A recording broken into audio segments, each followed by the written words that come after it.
நற்கருணை நாதரை நோக்கி காலை ஜபம்.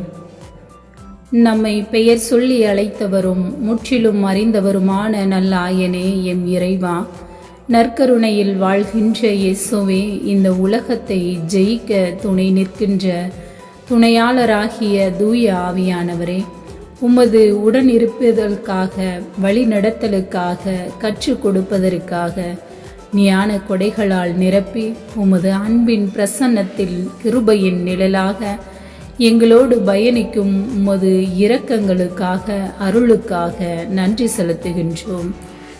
எங்களை பாதுகாக்கிறவரே, பராமரிக்கின்றவரே, உமக்கு நன்றி செலுத்துகின்றோம். என் காலடிக்கு உம் வாக்கே விளக்கு, என் பாதைக்கு ஒளியும் அதுவே. திருப்பாடல் 119, 105 படி நாங்கள் செய்யும் அத்தனை காரியங்களையும் எங்களுடைய போக்கிலும் வரத்திலும் நீரே கூட இருந்து எங்களுடைய பாதைக்கு விளக்காயிருந்து எங்களை வழிநடத்தி அருளும். உமது வாழ்வளிக்கும் வார்த்தைகளால் பலவானாய் மாற்றி அருளும். உமது மேலான கிருபைகளுக்காக நன்றி செலுத்துகின்றோம். சவுலின் கைகளிலிருந்து தாவீதை பாதுகாத்தவரே, உம்மை போற்றுகின்றோம்.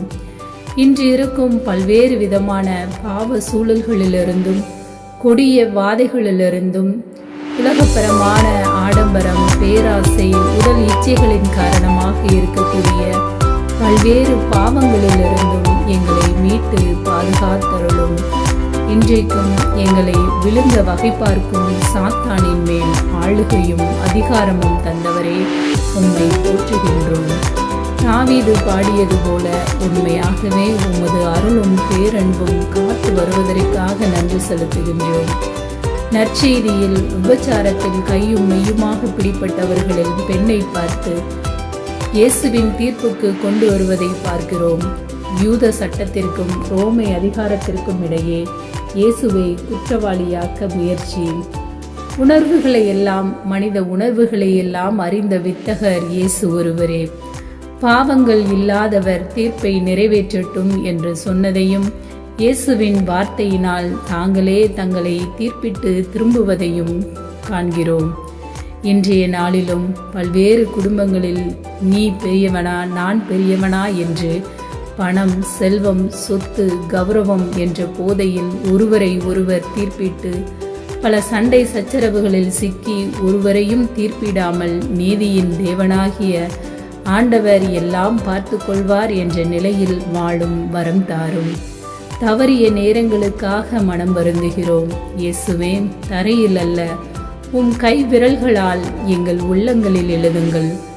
எங்களின் தீர்ப்புகள் திருத்தப்பட வேண்டி ஜெபிக்கின்றோம். ஆண்டவரே, நாங்கள் ஒவ்வொரு நாளும் செய்யக்கூடிய காரியங்களை நீரே பொறுப்பெடுத்து வழிநடத்தும். திருமண வயதை கடந்து திருமணத்திற்காக காத்திருக்கும் பிள்ளைகளுக்கு ஏற்ற காலத்தில் ஏற்ற நிகழ்வுகளை நடக்கச் செய்யும். குழந்தைக்காக ஏங்கி இருப்பவர்களுக்கு குழந்தை வரத்தை கொடுத்து ஆசீர்வதியும்.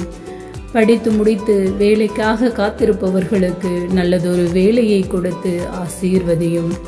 விதைகளை விதைத்துவிட்டு அறுவடைக்காக காத்திருப்பவர்களுக்கு நல்ல விளைச்சலை கொடுத்து அருளும். விளைந்த பொருளுக்கு ஏற்ற விலையை நீரே கொடுத்து ஆசீர்வதியும்.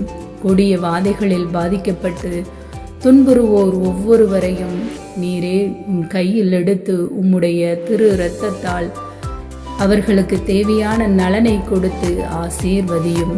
கடன் தொல்லையால் வாடிக்கொண்டிருப்பவர்கள் கடன் தொல்லையிலிருந்து விடுபடுவதற்கு தேவையான வருமானத்தையும் அது ஏற்ற வழியில் செலவு செய்வதற்குரிய ஞானத்தையும் கொடுத்து வழிநடத்தும்.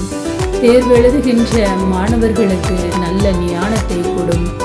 உம் வார்த்தையை அறிவிக்கும் வழியில் இருக்கக்கூடிய குருக்கள், கன்னியர்கள், பொது நிலையினரில் திருப்பணியை செய்பவர்கள் அனைவரும் ஞானத்துடன் போதித்து